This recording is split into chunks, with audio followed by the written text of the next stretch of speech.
안녕하십니까. 개혁신당 부대변인 이유원입니다.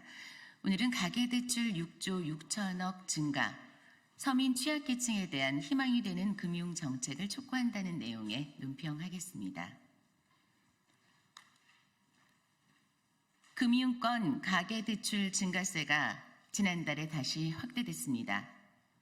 금융당국과 은행권의 고강도 대출 관리로 제2금융권 대출 수요가 몰리면서 효과가 나타났기 때문입니다.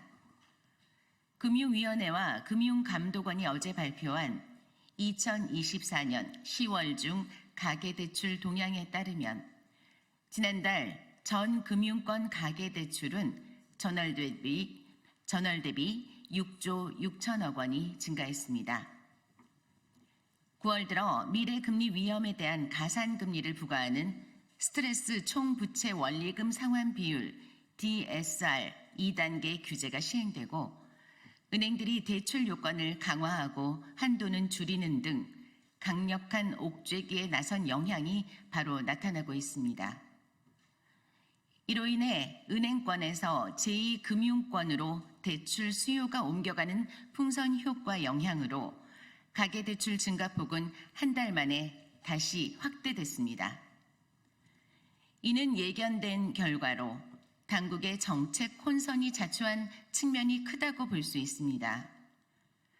당국은 지난 7월 은행권에 대한 DSR 2단계 시행을 갑자기 3개월 늦췄습니다. 또한 국토교통부의 디딤돌 대출 등은 9월까지 30조 원 증가하는 동안 금융위원회 보금자리 대출은 오히려 16조 원 감소했습니다. 결국 은행권 대출 조이기의 풍선 효과로 수요자들은 이 금융권으로 몰릴 수밖에 없는 구조가 되고 있습니다. 여기에서 또다시 이 금융권 대출 창구마저 막히면 중저 신용자들은 제도권 밖으로 밀려나게 되어 더욱더 민생은 어려워질 수밖에 없습니다. 언제까지 오락가락 정책을 되풀이할 겁니까?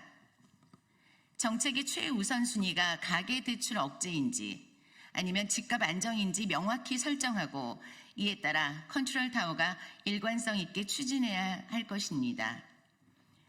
금융과 정부에 대한 서민들의 신뢰는 바닥입니다.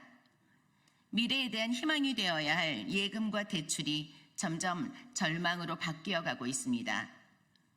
개혁신당은 서민 취약계층에 대한 대출 문턱을 낮추고 국민에게 미래와 희망을 주는 금융정책들을 시급히 세워주길 금융당국에 촉구합니다.